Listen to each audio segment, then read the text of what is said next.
آج چشمن چھپو جاری آخر گتن دگا تپس کرن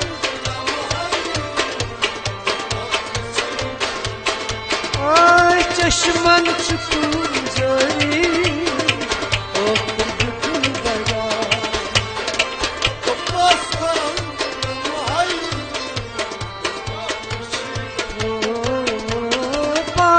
ثواب زين والنصب الفنا تبص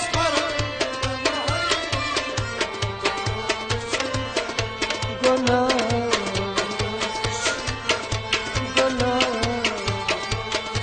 قنا قنا قنا